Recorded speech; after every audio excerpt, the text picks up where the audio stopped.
నా పేరు భార్గవి, నేను ఒక సాఫ్ట్వేర్ ప్రొఫెషనల్ని. సో నేను బిజినెస్లో ఎందుకు వచ్చామంటే future financial security and freedom from boss, time freedom and foreign tours. So నా డ్రీమ్స్ ఇక్కడ ఫుల్ఫిల్ అయ్యాయి, ఇంకా ఫ్యూచర్లో కూడా ఫుల్ఫిల్ అయిపోతున్నాయి. సో నా ఒక్కటిమే కాదు, మా కంప్లీట్ ఫ్యామిలీ డ్రీమ్స్ కూడా చాలా వరకు ఫుల్ఫిల్ అయ్యాయి. సో నేను కొత్తగా వచ్చిన వాళ్ళకి, అది మీరు హౌస్ వైఫ్ కావచ్చు, ఒక మీరు మంచి పొజిషన్లో ఉండొచ్చు, జాబ్ చేయొచ్చు, ట్రెడిషనల్ బిజినెస్లో ఉండొచ్చు, ఎటువంటి పొజిషన్లో ఉన్నా కూడా ఎందుకు network marketing, that to Vestige with winning team ఎందుకు మనకు అవసరము అంటే, ఎటువంటి సిచ్యువేషన్ వచ్చినా ఒక కంట్రీ మీద మనకు కావచ్చు, లేకపోతే ఒక మార్కెట్లో కావచ్చు, అది జాబ్ మీద పడుతుంది దాని ఎఫెక్ట్, అండ్ ఈవెన్ ఒక ట్రెడిషనల్ బిజినెస్ మీద పడుతుంది. ఫర్ ఎగ్జాంపుల్ కరోనా టైంలో కావచ్చు, ఏదైనా యుద్ధం వచ్చినా కూడా అది కూడా ఎకానమీ మీద ఎఫెక్ట్ పడితే అది మన జాబ్ కావచ్చు, లేకపోతే ట్రెడిషనల్ బిజినెస్ మీద కూడా ఎఫెక్ట్ పడుతుంది. కానీ వెస్టీజ్ ఏంటంటే నిత్యావసర వస్తువులతో చేసే బిజినెస్ కాబట్టి ఇది ఎప్పటికీ జీరో అవ్వదు. మేము కరోనా టైంలో మా ఆఫీసర్స్ నుంచి మాకు శాలరీస్ అనేవి ఇంక్రిమెంట్ రాకపోయినా కూడా వెస్టీజ్ నుంచి డబ్బు ఎందుకు వచ్చిందంటే, ఇది మేము నెట్వర్క్ క్రియేట్ చేసాం కాబట్టి, అండ్ ఇది డైలీ యూజ్ ప్రోడక్ట్స్ చేసాం కాబట్టి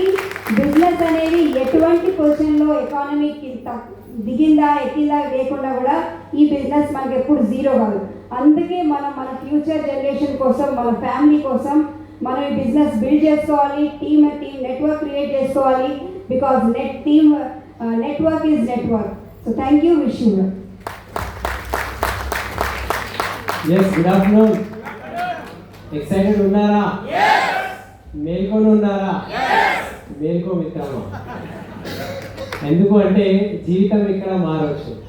ఓకే, నా పేరు చరణ్ సింగ్, నేను ఒక సీనియర్ లెక్చరర్గా వర్క్ చేస్తున్నాను. సో ఈ ఆపర్చునిటీ రావడానికి ఇప్పుడే బాగా చెప్పిన మాటల పైన నేను చెప్తున్నాను. సో మేము జాబ్లో బిజీ ఉంటుండే, సో జాబ్లో శాలరీ మంచిగా ఉంటుండే, కానీ మా లైఫ్ మా చేతుల్లో లేకపోతుండే. ఓకే, మా శాలరీ ఎంత బాస్ డిసైడ్ చేస్తారు, మేము ఎప్పుడు లంచ్ చేసుకోవాలి బాస్ డిసైడ్ చేస్తారు, మేము ఎప్పుడు ఆఫీస్కి చేరుకోవాలి బాస్ డిసైడ్ చేస్తారు, మళ్ళీ మేము రిటర్న్ ఇంటికి ఎప్పుడు వెళ్ళాలి ఎవరు డిసైడ్ చేస్తారు? బాస్. అంటే లైఫ్ మనదే ఉన్నది, కానీ కంట్రోల్ ఎవరు చేస్తున్నారు? సో ఫ్రీడమ్ లైఫ్ ఇక్కడ ఉన్నది. ఒక మాట అర్థమైంది మాకు. ఓకే, ఫ్రీడమ్ లైఫ్ కావాలా? సో ఫ్రీడమ్లో ఇంకొకటి ఉన్నది, రైట్? మనీ పరంగా ప్యాసివ్ ఇన్కమ్ కావాలి. మనం పని చేయలేని పరిస్థితిలో కూడా ఇన్కమ్ రావాలి. సో లాక్డౌన్లో అది కూడా ప్రూవ్ అయింది. మేము 6-7 months మేము ఇంటి నుంచి బయటికి వెళ్ళలే, కానీ మాకు కంటిన్యూస్లీ ఇన్కమ్ వచ్చింది. సో దీంట్లో సక్సెస్ కావాలి అనుకుంటే మనకు ఒక గ్రేట్ ఎడ్యుకేషన్ సిస్టమ్ ఉన్నది, విన్నింగ్ టీమ్ ఎడ్యుకేషన్ సిస్టమ్ ఉన్నది. దాని గురించి ఒక great round of applause. So ఆ సిస్టమ్ ద్వారా ఎవరైనా నేర్చుకొని ఇక్కడ సక్సెస్ఫుల్ లైఫ్, లేకపోతే మీకు ఉన్న కళలు నిజం చేసుకోవచ్చు. కళలు ఉన్నాయా? सपने हैं? पूरा करना चाहते हैं? तो ये आपके लिए राइट प्लेटफॉर्म है. ठीक है, अब मैं एक बात बोलूँगा, फिर उसके बाद मेरा टॉक एंड हो जाएगा. ऐसे कितने लोग कपड़े खरीदने के लिए मार्केट शॉपिंग जाते?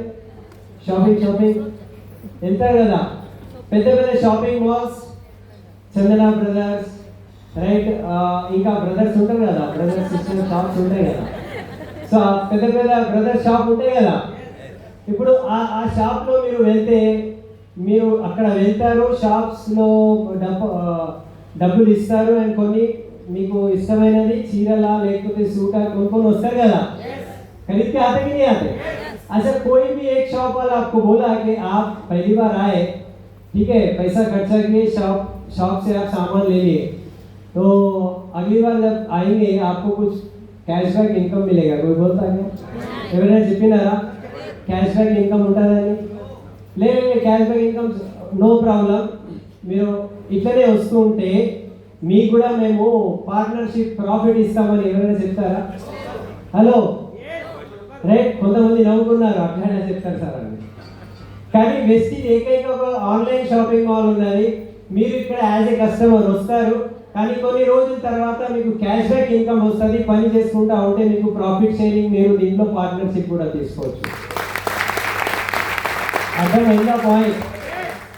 సో ఒక చందన బ్రదర్ సిస్టర్ షాప్స్ మీరు ఓపెన్ చేయాలంటే కొన్ని కోట్ల ఇన్వెస్ట్మెంట్ ఉంటుంది. ఏముంటుంది? ఉంటుందా లేదా? ఒక పెద్ద షోరూమ్ క్రియేట్ చేయాలంటే. కానీ వెస్టీజ్లో అట్లాంటివి no investment, zero investment income opportunity. అందుగురించే దీనికి అంటారు కన్స్యూమర్ ఎంపవర్మెంట్ ఆపర్చునిటీ. మీరు కన్స్యూమర్ లాగానే ఉంటారు, కానీ కన్స్యూమర్తో పాటు మీరు ఇక్కడ ఒక బిజినెస్ ఓనర్ కూడా కావచ్చు. జస్ట్ సిస్టమ్ ఏం చెప్తుంది, విన్నింగ్ టీమ్ సిస్టమ్ ఏం చెప్తుంది, మీ అప్లైన్ ఏం చెప్తారు అది వినండి. ఓకే, మీకు ఏదైతే నచ్చింది మీరు అదే మీరు వేరే వాళ్ళకి చెప్పండి, మీ బిజిनेस स्टार्ट होता है. आपको जो अच्छा लगा वो आप खुद यूज करें और कुछ लोगों को बताएं, वहीं से आपका बिजनेस शुरू हो जाएगा. अच्छा लगेगा? तो ये एक बहुत बड़ा अपॉर्चुनिटी है और ये इंडिया से शुरू हुआ, आज 8 से 10 कंट्रीज में चल रहा है. आपका भी फ्यूचर बेटर हो सकता है, आपके भी सपने पूरे हो सकते हैं. आज आपको जिन्होंने बुलाया आप उनके साथ बैठिए, ఎవరైతే పిలిపించారు వాళ్ళతో అడగండి. ఓకే, దీంట్లో మంచి ఇన్కమ్ కావాలి లేకపోతే నా కలను నిజం చేసుకోవాలంటే ఏం చేయాలి వాళ్ళతో అడగండి అండ్ మీ లైఫ్ మార్చుకోండి. Thank you. Next year